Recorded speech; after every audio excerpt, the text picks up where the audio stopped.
বিরূপ মিত্রের kitchen garden.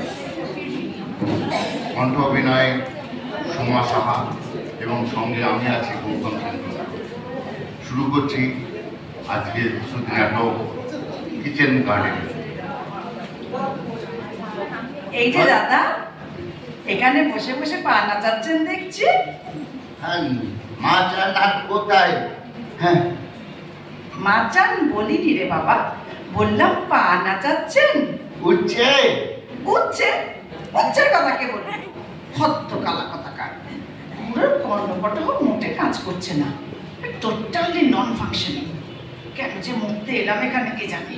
এই জানো তো, এইখানে আগে মাছ আনে হতো উঠছে, হ্যাঁ ওই তোমার লাউ কুমড়োর মতো। হ্যাঁ, এখন আমার এই ছোট বাড়িতে অত ঠাঁই কোথায়?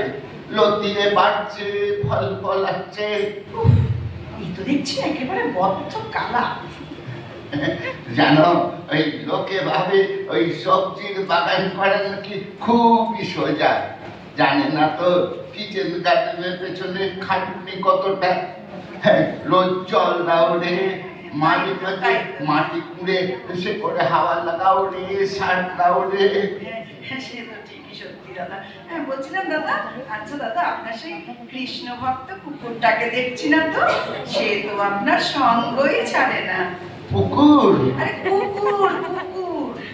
হ্যাঁ হ্যাঁ, তুমি কথাটা মন্দ বলনি, আমার একেবারে মনের কথাই বলেছ।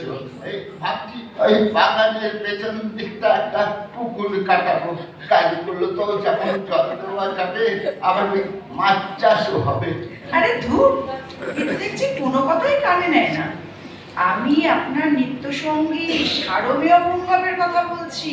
ও তোমায় বলি বুঝি, নিত্য গোপাল তো শাড়ি কিনে দিয়ে গেছে। আরে ধুর, নিত্য গোপালের কথা আমি বলিনি। হ্যাঁ, তুমি ভাবলে কি এই সার ছাড়াই গাছপালা রাখা যায় নাকি?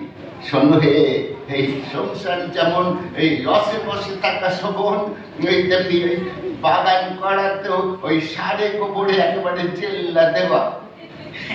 বুঝেছি দাদা, বুঝেছি, একেবারে মর্মে মর্মে বুঝেছি। হ্যাঁ, গরমে গরমে পটল কুমড়ো লাউ খাই তো। আরে গরমের কথা আমি বলিনি।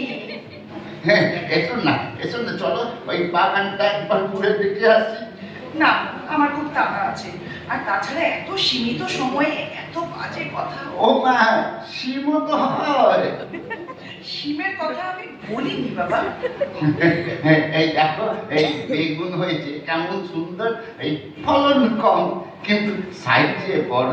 বেনারসি বেগুন কিনা। ইম্পসিবল এই পুরোর সাথে কথা বলা, তার থেকে বরং কেটে পড়ি। আজ আমি চলি দাদা। আপনার বাড়ির সবাই ভালো আছে তো? আপনার ছেলেপুলেরা সব ভালো তো? হ্যাঁ, মাঝে মাঝে হয় পুড়িয়ে খেয়ে ফেলি।